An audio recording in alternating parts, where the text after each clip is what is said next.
नमस्कार साथियों, आप सभी का हमारे ऑनलाइन यूट्यूब चैनल पर हार्दिक स्वागत है।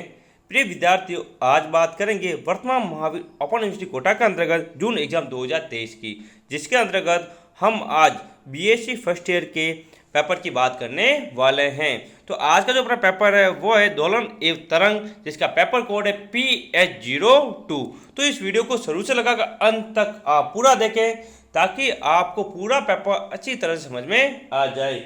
यदि आप हमारे चैनल पर नए हैं तो सबसे पहले हमारे चैनल को सब्सक्राइब करें ताकि आपको बीएससी फर्स्ट ईयर के जितने भी पेपर होने वाले हैं सभी समय पर मिलते रहें। तो शुरू करते हैं हम अपना आज का वीडियो, देखते हैं अपना पेपर दोलन एवं तरंग PH02। देखिए ऐसा आएगा पूरा पेपर, 2023 के पेपर है, ऐसा ही आप पेपर आपको देखने को मिलेगा।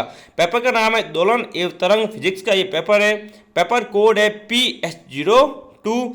3 घंटे का होगा और 35 नंबर का पेपर होने वाला है।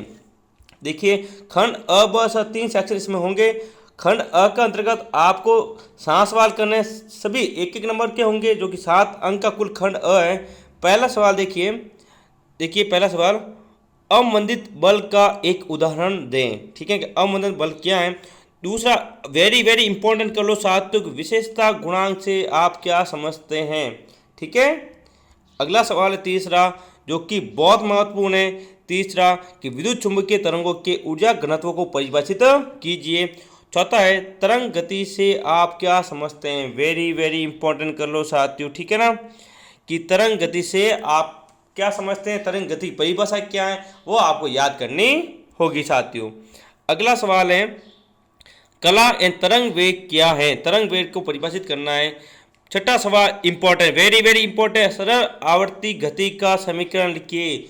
प्रिय मित्रों, सरल आवर्ती गति का समीकरण आप अच्छी तरह से याद करके जाए, पक्का एग्जाम में कल आपको देखने को मिलेगा। ये जो पेपर कल होने वाला है, इसलिए हम आज पूरा पेपर और मोस्ट इंपॉर्टेंट जो सवाल है सीधा एग्जाम पूछे जाने वाले उनकी बात करने वाले हैं। सातवां सवाल है, अध्यारोपण के सिद्धांत को लिखिए। अध्यारोपण का सिद्धांत क्या है। साथियों, इस चैनल की पीडीएफ, इस वीडियो की पीडीएफ हमारे Telegram channel NCERT GK with I के पर मिल जाएगी। ये हमारा टेलीग्राम चैनल का नाम है, ठीक है ना, जिसका लिंक नीचे दिया गया है। तो अभी आप हमारे टेलीग्राम चैनल को ज्वाइन करें ताकि आपको ये पीडीएफ वहाँ मिल जाए, ताकि आपको बार बार वीडियो देखने की जरूरत ना पड़े।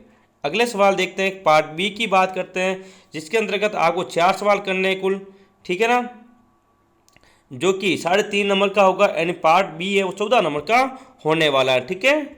देखिए इसके अंतर्गत पहला सवाल, क्षैतिज अवस्था में रखे स्प्रिंग द्रव्यमान निकाय की सरल आवर्त गति के लिए अवकल समीकरण तथा आवर्त कारक को उत्पन्न कीजिए। ठीक है साथियों, बहुत अच्छे से प्रकार सरल आवर्त गति के लिए उसका एक तो अवकल समीकरण याद करना और आवर्त का किस प्रकार से निकाला जाता है, किस प्रकार ज्ञात किया जाता है, वह समीकरण आप अच्छी तरह से व्यंजन पढ़कर जाएं। तीसरा है, समूह वेग व कला वेग पर संक्षिप्त टिप्पणी लिखिए। 4 नंबर सवाल है, दुर्बल अवमंदित दोलक की स्थिति ऊर्जा ज्ञात, क्या ज्ञात करें, स्थिति ऊर्जा क्या, दोलक की स्थिति ऊर्जा ज्ञात करें। स्थिति ऊर्जा किसे कहते हैं, इसकी परिभाषा भी आप अच्छी तरह से याद करके जाएं। अगला सवाल है, गैस स्तंभ में दाब तरंगों के लिए लाप्लास संशोधन को समझाइए। साथियों वेरी वेरी इंपॉर्टेंट कर लो, लाप्लास समीकरण। आप लाप्लास जो समीकरण ठीक है ना, उसको अच्छी तरह से पढ़कर जाए, ठीक है, पक्का एग्जाम में देखने को मिलेगा। अगला सवाल है 6 नंबर है, वो देखते हैं। 6 नंबर सवाल है, सिद्ध कीजिए कि विद्युत चुम्बकीय तरंगों का स्वरूप अनुप्रस्थ होता है। इंपॉर्टेंट कर लो, ठीक है ना, विद्युत चुम्बकीय जो तरंगें होती हैं वह अनुप्रस्थ प्रकृति की होती हैं, ये आपको सिद्ध करना है। 7वां है, मरोड़ी दोलक को समझाइए। 8वां है, अनुदात तथा अनुदात की तीक्ष्णता को समझाइए। 9वां है, अनावर्ती दोलक को समझाइए कि अनावर्ती दोलक क्या होता है, इसकी परिभाषा क्या होती है, वो आपको बताना है। ठीक है विद्यार्थियों। अगला सवाल है, देखिए खंड 6 एंड पार्ट 6 की बात कर रहे हैं, जिसके अंतर्गत आपको कुल 2 सवाल करने और सवाल होगा 7 नंबर का। 2 सवाल करने हैं 7 नंबर का, एंड कितने नंबर का पार्ट होगा, 14 नंबर का ये पार्ट होगा। तो देखिए सवाल पहला, सरल आवर्ती दोलक की स्थिर ऊर्जा, गतिज ऊर्जा तथा कुल ऊर्जा का सूत्र उत्पन्न कीजिए। वेरी वेरी इंपॉर्टेंट कर लो साथियों, ठीक है ना। सरल आवर्त गति की स्थिर ऊर्जा और गतिज ऊर्जा कुल ऊर्जा का समीकरण आपको याद होना चाहिए। किस प्रकार ज्ञात किया जाता है वो आपको आना चाहिए। 11 सवाल है, अमंदित आवर्ती दोलक का अवकल समीकरण प्राप्त कीजिए तथा इसकी न्यून अमंदन स्थिति को समझाइए। ठीक है, आगे देखते हैं। एक एलसीआर प्रणोदित दोलक में धारा के व्यंजक प्राप्त कीजिए, यानी ठीक है। 13वां सवाल है, साथियों यदि आपको हमारा वीडियो अच्छा लगा हो तो इस वीडियो को लाइक करें और ज़्यादा से ज़्यादा अपने मित्रों के साथ, अपने सहपाठी के साथ इसको शेयर करें ताकि वह भी अपनी तैयारी अच्छी तरह से कर सकें। 13वां सवाल है, सरल लोलक को अनावर्ती दोलक के रूप में समझाइए तथा वह इसके आवर्तकाल का व्यंजक भी प्राप्त कीजिए। ठीक है ना। अब कुछ अति महत्वपूर्ण सवाल हैं, तो देखिए। एक सरल आवर्त गति निम्न द्वारा दी गई है। सरल आवर्त गति का समीकरण यहाँ पर आपको दिया गया है कि d²x/dt² प्लस 66x बराबर 0। इस गति के लिए आवर्तकाल क्या होगा, सभी इकाइयाँ ऐसे ही इकाई में हैं। ठीक है ना, आवर्तकाल इसका ज्ञात करना आपको। ठीक है। अगला सवाल है, एक विमीय सरल आवर्त गति में विस्थापन व त्वरण में कालांतर क्या है या क्या होगा वो आपको निकालना है।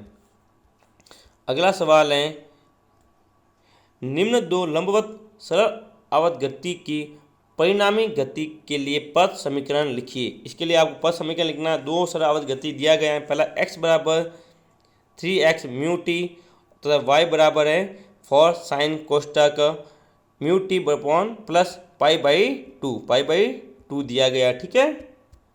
आगे, एलसीआर श्रेणी परिपथ में अनुदात की अवस्था में शक्ति गुणांक का मान क्या होगा। साथियों शक्ति गुणांक आप अच्छे से पढ़कर जाना। ठीक है।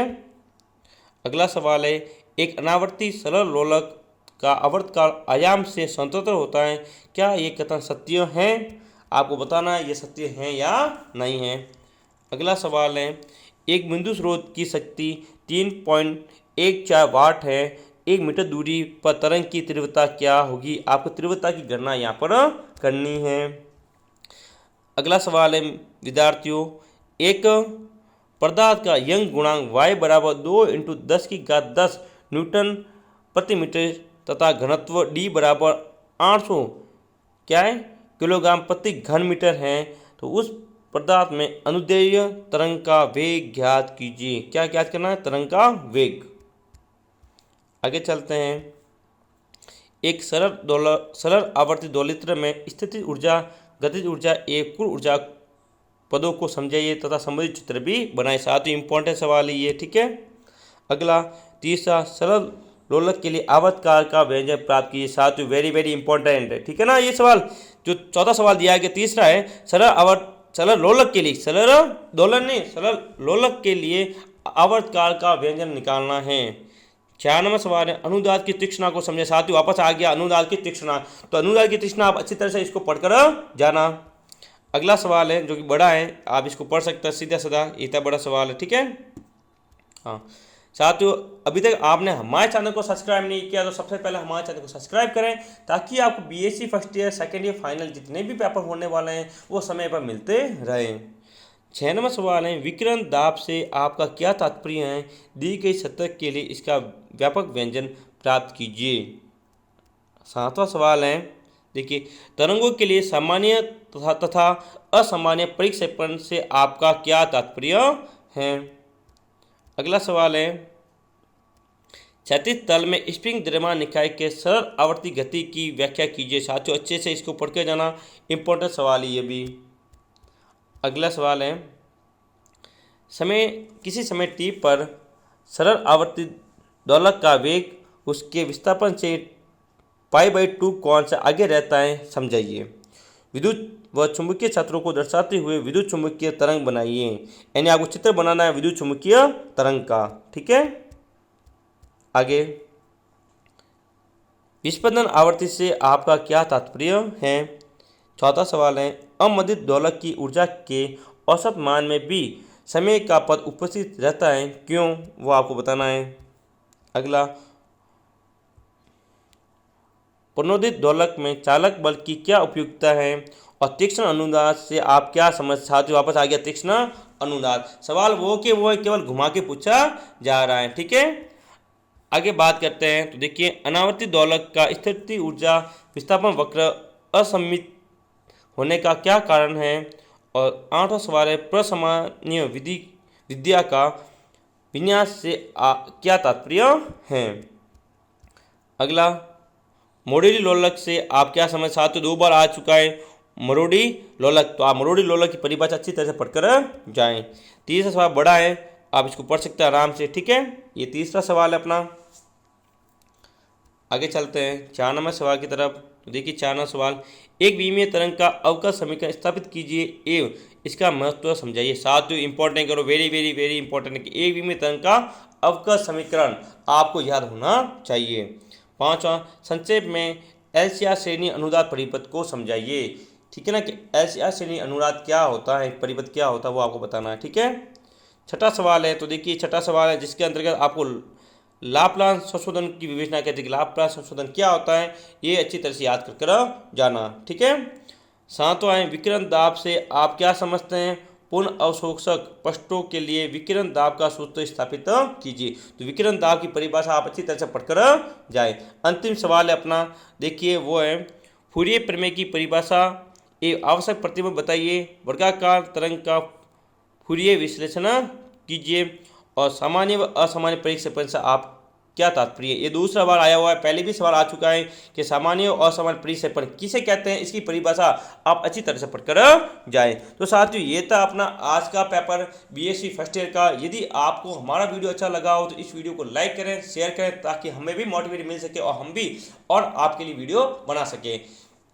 अंत में, अभी तक आपने हमारे चैनल को सब्सक्राइब नहीं किया तो सबसे पहले हमारे चैनल को सब्सक्राइब करें, ताकि आपको जितने भी वीडियो होने वाले हैं वो सबके पेपर जो बाकी हैं वो समय पर मिलते रहे। और टेलीग्राम चैनल का लिंक हमारे नीचे दिया गया डिस्क्रिप्शन में, तो आप अभी हमारे टेलीग्राम चैनल को ज्वाइन करें ताकि आपको इस वीडियो की पीडीएफ भी वहाँ पर मिल जाए।